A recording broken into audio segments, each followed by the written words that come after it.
yang dengan saya karena betul-betul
Kalian surga, kembali pada saat ini kami datang. Kami sungguh bersyukur Tuhan, kami boleh tetap beribadah bersama-sama walaupun dalam keadaan yang sangat terbatas. Kami menyerahkan ibadah kami ini, Tuhan berkati kami semua, menjauhkan kami khususnya ruangan ini dari virus yang terus merajalela di mana-mana, sehingga kami boleh tetap sehat dan beraktivitas. Dan berdoa untuk jemaatmu yang tidak bersama-sama kami. Saat ini mereka isolasi mandiri di rumah masing-masing. Ada yang kurang sehat, kiranya Tuhan berkati menyertai mereka. Sebentar kami akan mendengarkan firman Tuhan. Tuhan berkati kami, buka hati dan pikiran kami, sehingga kami mampu mendengar, mampu mencerna, mampu merenungkan, bahkan mampu menjadi pelaku-pelaku. Juga menyerahkan Tuhan sekali lagi untuk gereja-gereja Tuhan, khususnya gereja baptis di Indonesia ini. Banyak di antara mereka tidak bisa beribadah bersama-sama Tuhan karena COVID ini. Kiranya Tuhan juga memberkati ibadah mereka secara live streaming, sehingga mereka juga boleh menikmati berkat-berkat Tuhan. Kami kami berdoa Tuhan, kerabat kami yang Tuhan telah panggil, kami berdoa untuk keluarga Dr. Ken yang beberapa hari yang lalu Tuhan panggil yang bangun ini, kiranya Tuhan juga menghiburkan istri putra putrinya, sehingga mereka juga boleh tetap bersuka. Kami berdoa untuk keluarga Bapak Pak Dede di Bayoran, Tuhan juga memberkati keluarga ini, tetapi istri dan putra putrinya, sehingga mereka juga tetap bersuka. Kami menyerahkan Tuhan para hamba Tuhan yang sampai saat ini masih dirawat di rumah sakit karena COVID ini, bahkan bersama keluarga, istri dan anaknya. Juga masih ada dua dokter di rumah sakit Baptis yang juga karena sakit COVID ini, Dokter Heru dan Dokter Yosef. Kiranya Tuhan menolong mereka semua, memberi yang terbaik bagi mereka, sehingga Tuhan memberi kesembuhan sesuai dengan kehendak dan rencana. Sekali lagi kami mengucap syukur dalam nama Tuhan Yesus dan berdoa. Amin. Dipersilakan untuk kembali. Bapak Ibu Saudara, kita memasuki bulan baru dan juga tema kecil baru. Jadi temanya tetap sama, bahwa kalau di mana ada kebenaran, di situ akan tumbuh damai sejahtera, ketenangan dan ketentraman. Nah, mulai pagi ini kita akan berbicara mengenai kasih. Bapak Ibu Saudara, belajar dan berbicara mengenai kasih, khususnya yang ada di dalam kehidupan kekristenan, yang ada di dalam Alkitab, itu memang tidak ada habis-habisnya. Karena dikatakan di dalam kekristenan itu ada 3 hal, seperti Korintus 1:13 ayat 13. Ada iman, pengharapan, dan kasih. Dan yang paling besar itu adalah kasih. Jadi iman itu, kalau kita memiliki iman itu ya hanya waktu saya dan saudara di dunia. Memiliki pengharapan itu hanya waktu dan saya di dunia. Tetapi iman itu yang terbesar, dikatakan walaupun saya dan saudara sudah dipanggil oleh Tuhan, kasih itu masih ada. Nah saudara, kasih itu apa? Kasih itu apa? Dalam bulan Februari kita tahu, saudara Tionghoa, saudara kita Tionghoa itu kalau dalam bulan Februari ini ada Imlek, nanti berapa hari lagi. Bahkan di dunia ini ada hari namanya Valentine Day. Dan sebenarnya 2 perayaan ini tidak lepas dari yang namanya kasih. Imlek itu saudara Tionghoa kita, saudara-saudara kita, itu sama dengan kalau kita itu merayakan Idul Fitri, bahkan Natal. Mereka itu berbondong-bondong akan mengunjungi orang tuanya, dimanapun orang tuanya berada, dan mereka mengunjungi orang tuanya dan menyatakan kasihnya kepada orang tuanya.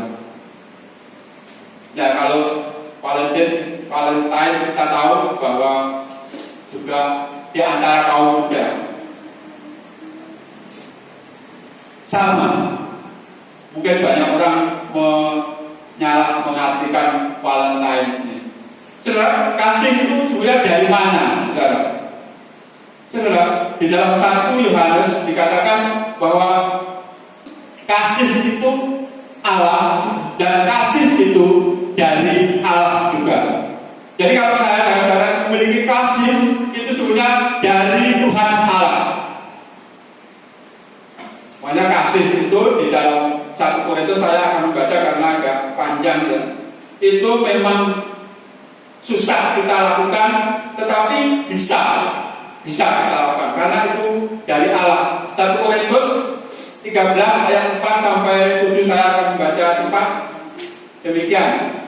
Kasih itu sabar, kasih itu murah hati, ia tidak cemburu, tidak memegahkan diri, dan tidak sombong. Ia tidak melakukan yang tidak sopan dan tidak mencari keuntungan diri sendiri. Ia tidak pemarah dan tidak menyimpan kesalahan orang lain. Ia tidak bersukacita karena ketidakadilan, tetapi karena kebenaran. Ia menutupi segala sesuatu, percaya segala sesuatu, mengharapkan segala sesuatu, sabar menanggung segala sesuatu. Jadi kalau saya dan saudara melakukan kasih, tadi dikatakan ayat 6, itu kasih itu karena kebenaran. Jadi saya dan saudara itu melakukan kasih itu karena itu hal yang benar. Sekali tema kita tahun ini dikatakan di mana ada kebenaran akan tumbuh damai sejahtera, ketenangan dan ketentraman. Sampai berapa lama? Selama-lamanya. Luar biasa.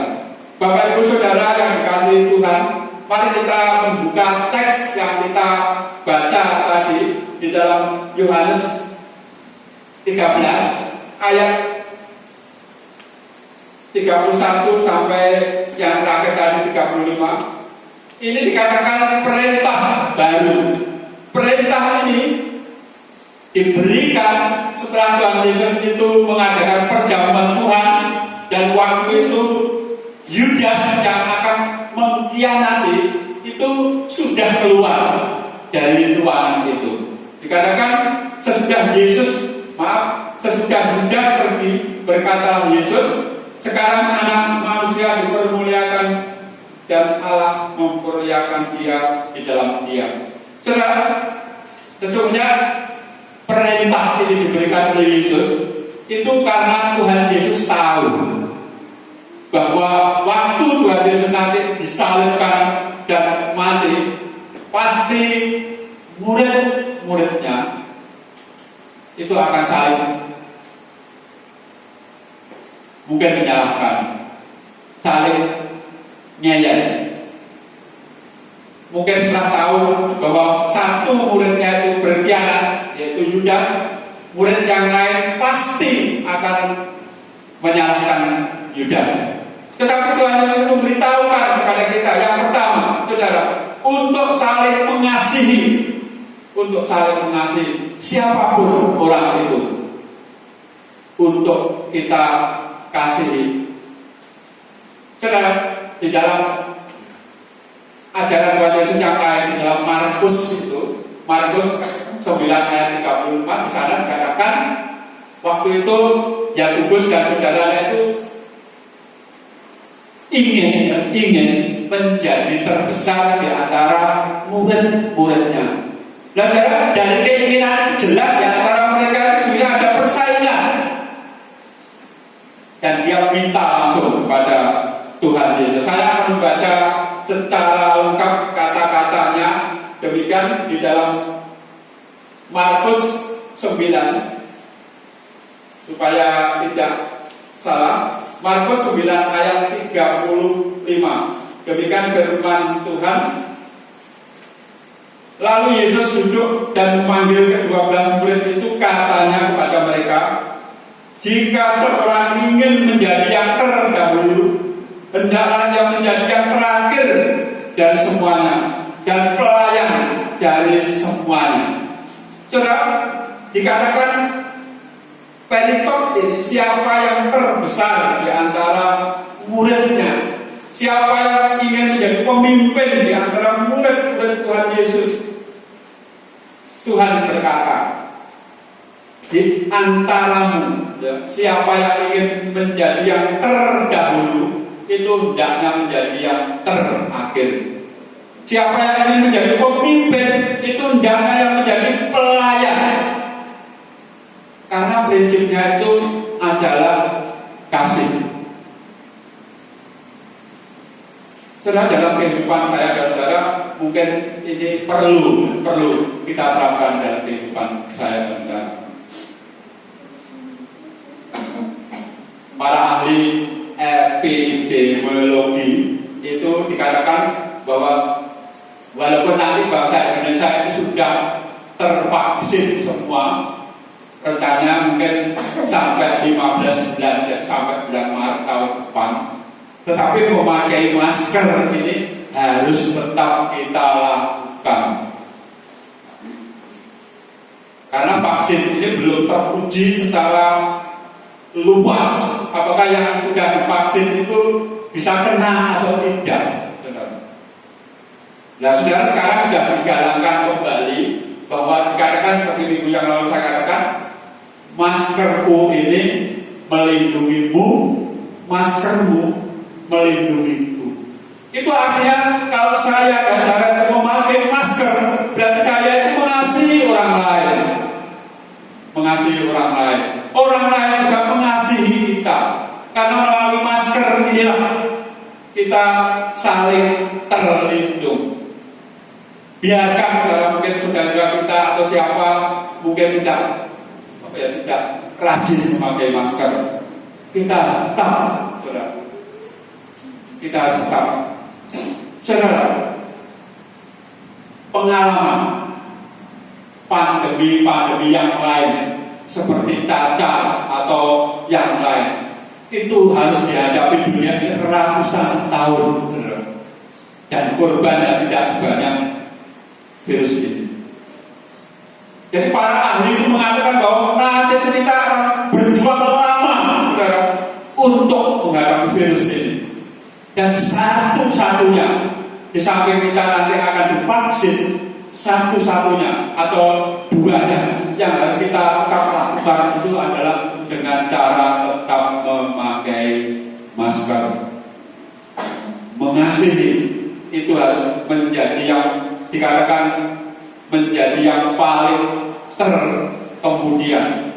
Kalau dikatakan pelayan menjadi yang paling rajin.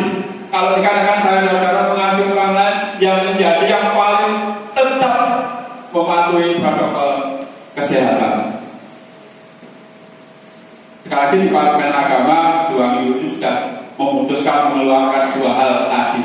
Selain 3M itu ditambah 2M.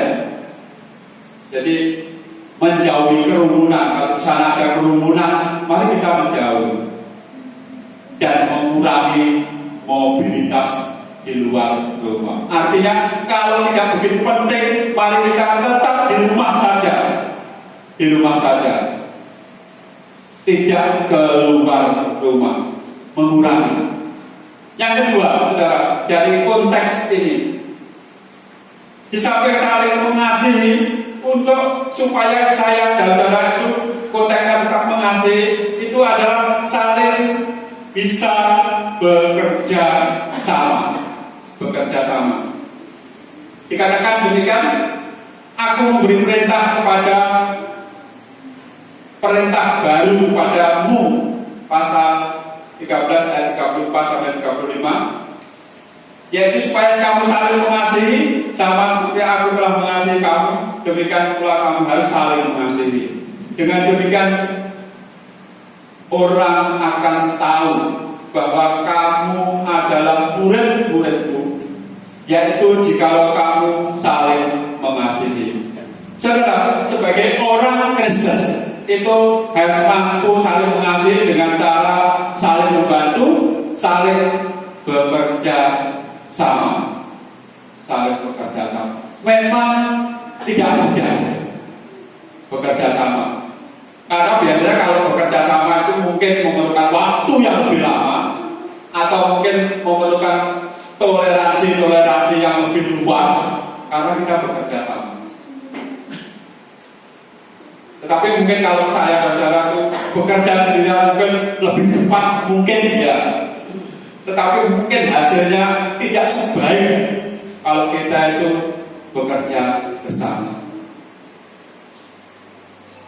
Sudah saya belajar sedikit mengenai ekonomi. Bagaimana minggu yang lalu kita akan tahu pemerintah kita digabungkan yang namanya bank syariah. Dari bank syariah 3 bank milik negara. Jadi bank syariah Mandiri, bank syariah BNI, bank syariah BNI. Itu digabung menjadi satu. Memang tujuannya supaya bank ini makin besar. Tapi ternyata di dalam itu bekerja bersama, walaupun sama-sama mungkin memiliki metode yang sama, tetapi tidak gampang bekerja bersama itu. Tetapi itulah yang seharusnya kita terapkan dalam kehidupan kita. Memang harus saling membantu. Siapa yang memerlukan bantuan kita kasih bantuan itu. Harus itu dalam kehidupan saya dan saudara. Karena demikian dikatakan Tuhan Yesus, dengan demikian semua orang akan tahu. Ya, sekali lagi Dengan demikian semua orang akan tahu bahwa kamu adalah murid-muridku, yaitu jikalau kamu saling mengasihi. Saudara, sebagai gereja Tuhan, mari kita menjaga lingkungan kita, menjaga kelompok kita ini dari perpecahan-perpecahan yang mungkin terjadi. Karena orang lain akan tahu bahwa kalau saya dan saudara itu tetap mengasihi, tetap bekerja sama, orang lain akan melihat inilah orang Kristen. Sebagai yang terakhir, saya akan membaca firman Tuhan di dalam 1 Yohanes yang tadi sudah sebagian mungkin saya baca. 1 Yohanes 4 ayat 7 sampai 12 dan seterusnya. Allah adalah kasih. Saudara-saudaraku yang kekasih, marilah kita saling mengasihi. Sebab kasih itu berasal dari Allah. Dan setiap orang yang mengasihi, ia lahir dari Allah dan mengenal Allah. Barang siapa tidak mengasihi, ia tidak mengenal Allah. Sebab Allah adalah kasih. Dalam hal inilah kasih Allah dinyatakan di tengah-tengah kita, yaitu bahwa Allah telah mengutus anaknya yang tunggal ke dalam dunia supaya kita hidup olehnya. Inilah kasih itu, bukan kita yang telah mengasihi Allah, tetapi Allah yang telah mengasihi kita dan yang telah mengutus anaknya sebagai pendamaian bagi dosa-dosa kita. Saudara-saudaraku yang kekasih, maka haruslah kita juga saling mengasihi. Tidak ada seorang pun yang pernah melihat Allah jika tidak saling mengasihi. Allah tetap di dalam kita dan kasih-Nya sempurna di dalam kita. Demikian kita diketahui bahwa kita tetap di dalam Allah dan Dia di dalam kita. Ia telah mengaruniakan kita dan mendapat bagian dalam Roh-Nya. Dan kami telah melihat dan bersaksi bahwa Bapa telah mengutus anaknya menjadi juru selamat dunia. Barang siapa mengaku bahwa Yesus adalah anak Allah, Allah tetap berada di dalam dia dan dia di dalam Allah. Kita telah mengenal dan telah percaya akan kasih Allah kepada kita. Allah adalah kasih, dan barang siapa tetap di dalam kasih, ia tetap berada di dalam Allah dan Allah di dalam dia. Mari kita berdoa. Bapa kami yang di surga, kembali pada saat ini kami datang.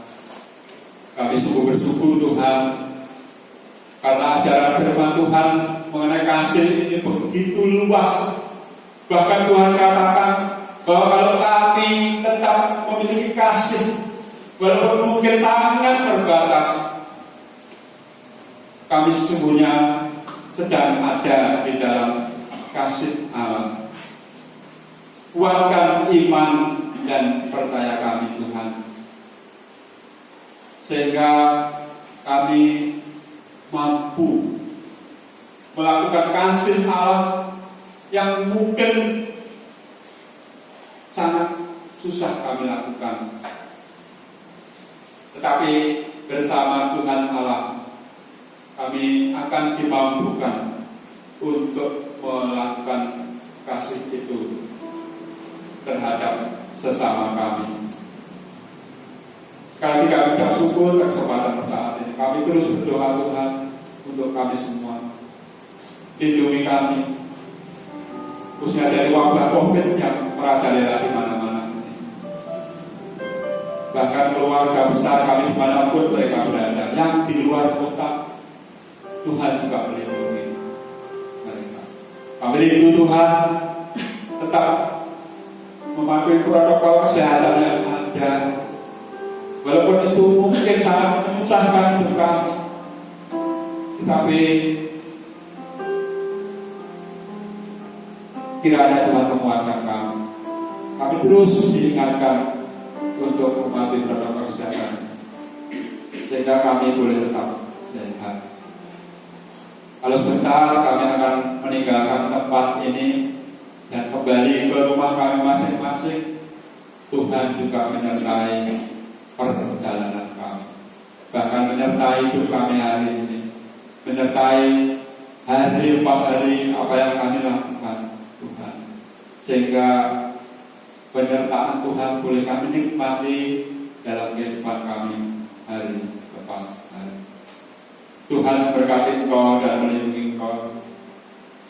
Tuhan menyinari engkau dengan wajah-Nya dan memberi engkau kasih karunia.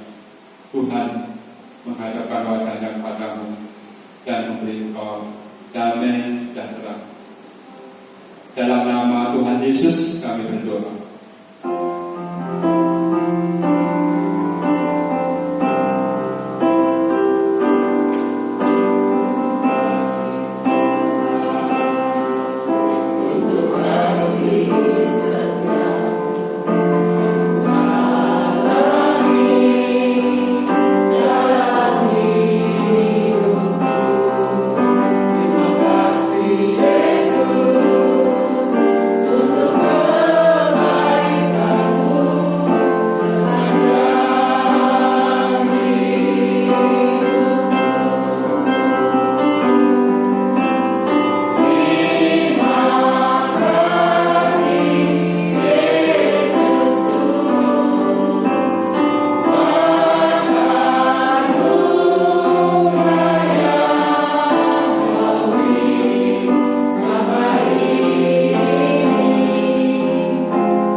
Ingat protokol kesehatan, karena Tuhan berkati kita. Kami